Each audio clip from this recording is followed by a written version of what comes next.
At this point, you want to win games. I'll look at the tape and figure out. But I just thought we got tentative and was trying to get out of the gym. You can't play that way. And we have a bunch of guys that compete and did what they had to win the game, so I'm happy. Would you like to have it a big score? Yeah, but at this time of the year, everybody's fighting for their lives. And in South Carolina, in a different league, they're not, they're good. They got big guys, they got guards. I mean, this league is unforgiving. Raise your hand if you have a question for either of the student athletes. Let's start right on the front row here in the middle. Yeah, Anthony Christensen, Whole Hog Sports. Just DJ, you obviously hit the shot that ended your, I think it was like just about a 12-minute drought without a field goal. Just what was that play like? And how big was that? Just kind of going down the stretch.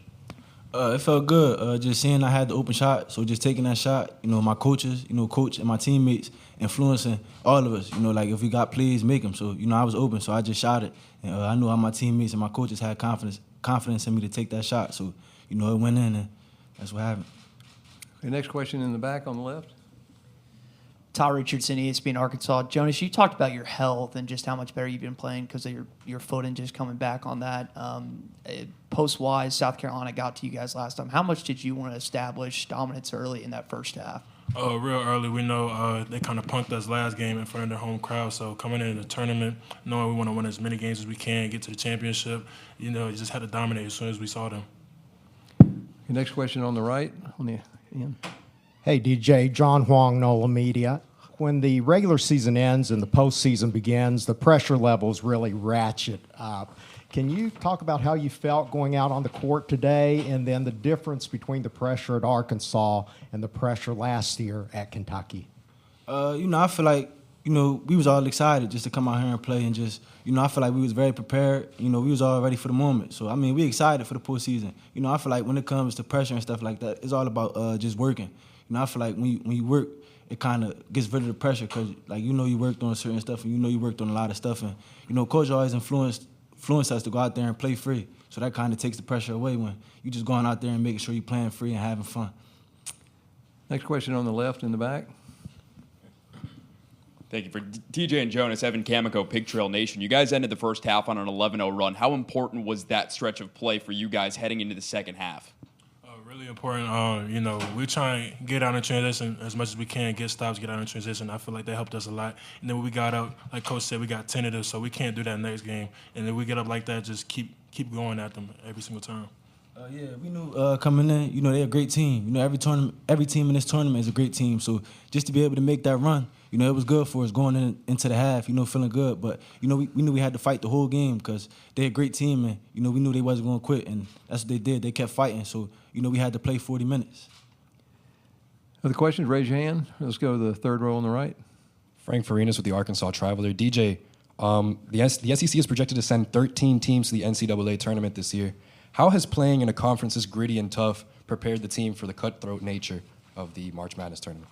I feel like this prepared us a lot. I feel like we just blessed and we grateful to be able to play in this conference. That's what you dream of, to compete against the best of the best. And, that's what we've been doing all year. Every game is not easy at all. So, that's something we know, just staying prepared, knowing that no game is going to be easy. And I feel like it's prepared us for postseason a lot because every game in postseason is not going to be easy. It's like everybody playing for their life. So, next question down the front row. Connor Goodson, hogsports.com. Jonas, first half you finished 14 points. Second half didn't score at all. Was it something that South Carolina did, or was it the foul trouble that kind of kept you out of your groove? No, I just wasn't being aggressive, looking for my shot as much as I was in the first half. I definitely got to do better with that. Tell my teammates where I want the ball, be more aggressive on the offensive end in the second half for sure. Next question in the middle, front row. Yeah, Jonas, last game, Nick Pringle had 18 points against you guys, just 3 today, just kind of being on the inside, just defensively. What did you guys kind of do differently to prevent him from getting those looks? We knew to clog up the paint a lot, and we knew the bigs last game, they combined for 56 points. We didn't want that to happen again because that was really embarrassing. So we had everybody pretty much show their body and throw them off a little bit. So I'm glad we did better for sure. Next question in the back, in the middle. Ty Richardson, ESPN Arkansas. DJ, you've scored in double figures 6 of the last 7 games. I know Coach Payne talked about this week, kind of slowing down and talking to you a little bit. What do you think in your mind has been the key to heating up, not just scoring-wise, but especially from downtown?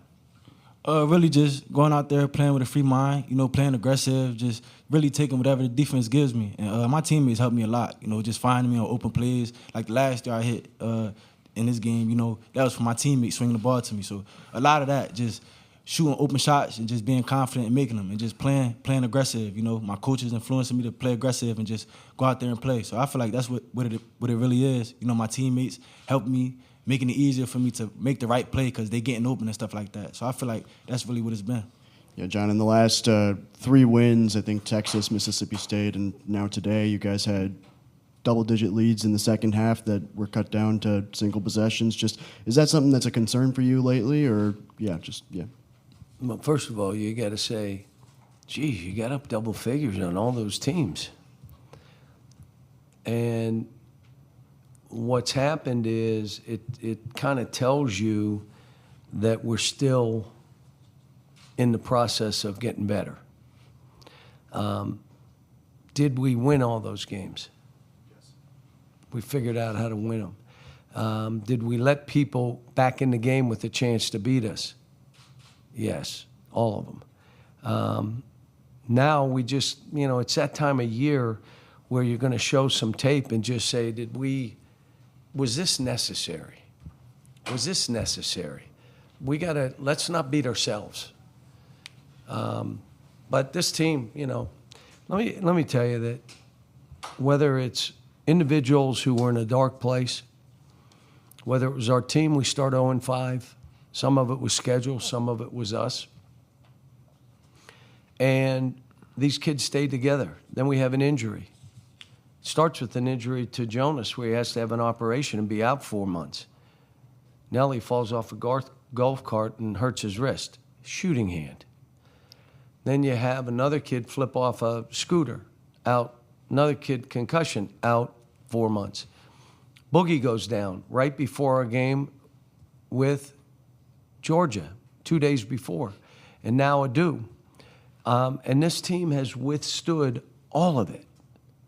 And I'm telling them, the rest of their lives, you're going to be able to look back knowing individually they were in a dark place. You walked through it. Yes, we had to keep building guys up, and yes, we had to keep coaching and individuals and all that stuff. But we're not on the court with them. They're out there. And Nelly missed a layup and then came back and made all the free throws. Well, a little while ago, he'd have missed the layup and missed the 2 free throws. He's walked through the fire, and all these kids have. And all I know is we're playing our best basketball. We're letting people back in the game, still winning. But let's see, there was other teams we played, we put away. We got up and then put them away, and they never had a chance. Some of the others, and the other thing, last thing on this, they're all good teams. One kid had 40 points against us, Texas. Johnson, and I mean, he made every basket 5, 6 in a row. It's going to close the game, make it closer. But proud of these kids, really. Bunch of good kids too. We got to get Z going though. Z's got to play, and I'm telling you, it's not defense or offensively. Defend and rebound and do those things so we can get you back on track offensively. Because if we want to win, he's going to have to be a part of this. Other questions? Let's go to the second row here in the middle. Sam Hutchins, Clarion Ledger. Does this win in your mind make the NCAA tournament a certainty? I don't know. I'm not in the room. All right, next question. Do you have one next to last row back there? And then we'll go to the far back on the left. Go ahead. John, either of the guys that are out right now, do you expect either Boogie or Aidoo to have any chance to come back this season, or are they done for the Depends season? on how far we advance.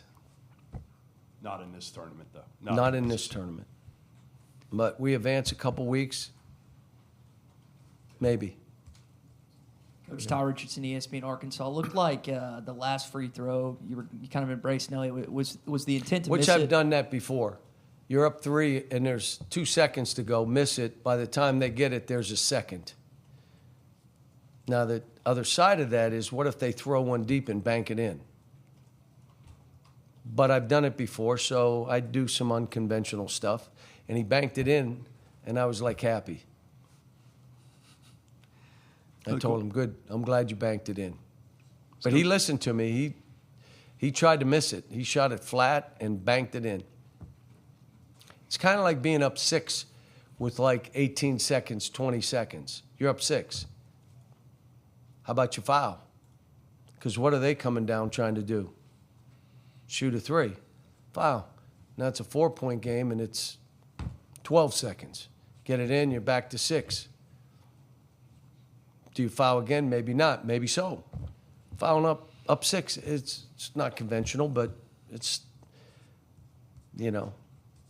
things that make a difference sometimes. Go ahead. Hey, John, Neil McCready, Rivals.com. You guys haven't played Ole Miss since January the 8th or 9th, something like that. Is there anything you can take from that game, or has the season changed so much that this is kind of a new season? Well, my team is different. I got totally a different team, and they've played well all year. Chris done a fabulous job. It'll be a hard game for us. It was a long time ago. It was the second game of the year. Get 2 more questions. We'll take one right here, and then we'll go to the middle, I think, on the left side. Hey, John Huang, NOLA Media. This is one of the most anticipated SEC tournaments, maybe ever. And yet it seems like your thoughts on the tournament haven't really changed a whole lot. If I heard you correctly, you said you couldn't care less about it. And I guess my question is, if you don't care... Not quite. So every tournament we go in, we're doing it for one reason. We want to win games to build up our seed. Now, along the way, for a guy that does not care about conference tournaments, I'm guessing it's 15 or 16. So if you don't care, the kids don't care, no one cares, then I'm a magician. So how about maybe you're taking the pressure off the kids? That this is just another thing for us to get better and improve ourselves. And then along the way, you know what? You're reaching for stars, you grab a moon, and all of a sudden you're standing there with the trophy. So yeah, it matters. We got to play. Now, there was another coach in this league that said, I'm not sure I really want this tournament because last year we got a guy hurt in it. I'm not sure how I feel. You're going to ask him that same question, aren't you? And his team was one of the best teams in this league because he's saying, we got a chance to win the national title. And this league has been a meat grinder. Is it going to be any different here? No. We want to win every game we play. But I don't need the kids, we got to do this. You don't. You don't. There's the next tournament. And then you win it anyway. It'd be nice to win it again. I don't know exactly how many of those we've won. How many? I know somebody told me 87 tournament games for a guy that doesn't care. I think it is. I don't know. You'll have to look. They tried to tell me yesterday. I don't know. And I think it's about almost 80% win. For a guy that doesn't care, there should be a lot of guys not caring. But anyway, last question, because I got to go. Trevor Denton, Way 31. Just how has DJ handled the scoring load with all the injuries you guys have dealt with this season? Doing better. He's really working, and he's in the gym and spending extra time, and he's shooting the ball so much better. But the other stuff seeps in sometimes. The kids, they're not machines. They're not robots. They're the ups and downs of this. And my job as a leader of this, when I see a guy, he's doing this, probably get him out and talk to him. You're going to be all right. Get yourself together. And that's what we try to do. BetOnline is the world's most trusted betting platform and your number one source for online betting in 2025. Whether you're a seasoned fan or a first-time bettor, BetOnline is your ultimate game day companion. With the largest selection of odds on everything from NBA and college basketball to the NHL and UFC, BetOnline continues to be your number one sports betting source. From every three-pointer to hat trick, BetOnline has you covered with odds, stats, and more for every game, every play, and every win. BetOnline, the game starts here.